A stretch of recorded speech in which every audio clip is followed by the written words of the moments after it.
नमस्कार, श्रुती किचन क्वीनमध्ये तुमचं स्वागत आहे। आजची आपली रेसिपी आहे सोया खिमा पाव। तर चला मग रेसिपीला सुरुवात करूया। आजची रेसिपी आपली खूपच सोपी होणार आहे। इथे मी सोयाबीन बॉईल करायला ठेवले आहेत। इथे आपण बघू शकता सोयाबीनला आता मी बारीक करून घेणार आहे। हे बघा, हे मी असं बारीक करून घेतलेलं आहे। आता ह्यामध्ये आता मी 1 चमचा मीठ, 1 चमचा हळद, 1.5 चमचे अद्रक लसूणची पेस्ट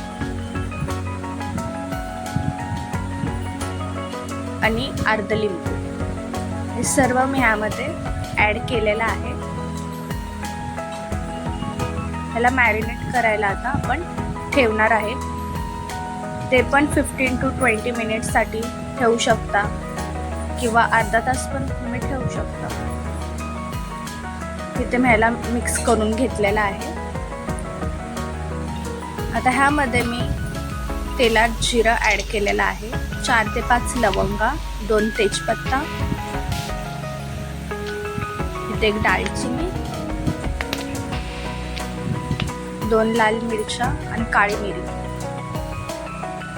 आणि 3 विलायची ऍड केलेली आहे। मस्त असे खडे मसाले त्यामध्ये परतून घेणार आहे।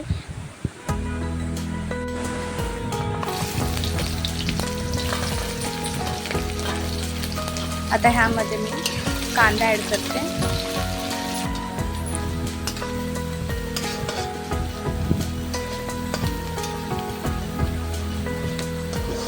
कांद्याला पण मस्त असं छानसं परतून घेणार आहे।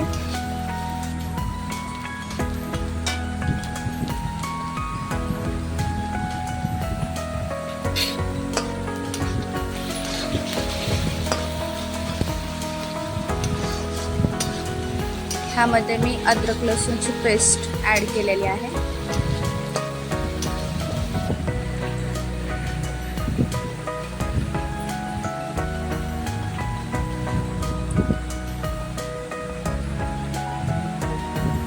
आता ह्यामध्ये 1 चमचा हळद, 1 चमचा लाल तिखट आणि 1 चमचा धना पावडर आणि इथे गरम मसाला मी ऍड केलेला आहे।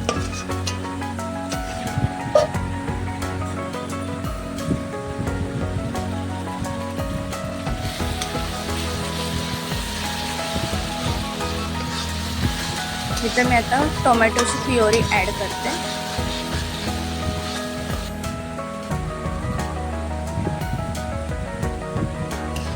इथे मी चांगलं मिक्स करून घेतलेलं आहे।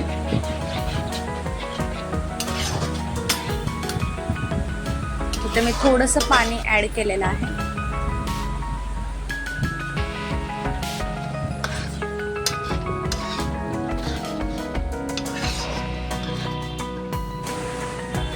आता मी ह्यामध्ये ग्रीन पीस ऍड करते।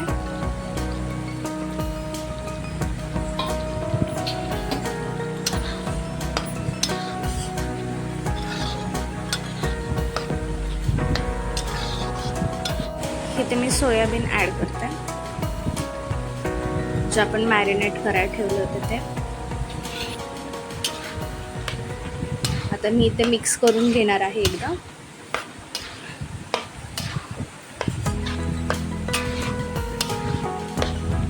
मिरची ऑप्शनल आहे, तुम्हाला आवडत असेल तर टाका, नाही टाकली तरी चालेल।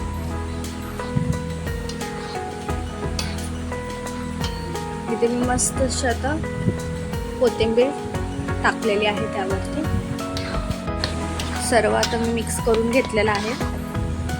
इथे आपला खिमा रेडी झालेला आहे, तुम्ही बघू शकता। तुम्ही हा खिमा चपातीसोबत, पावासोबत एन्जॉय करू शकता, पण मी ते पावासोबत एन्जॉय करणार आहे।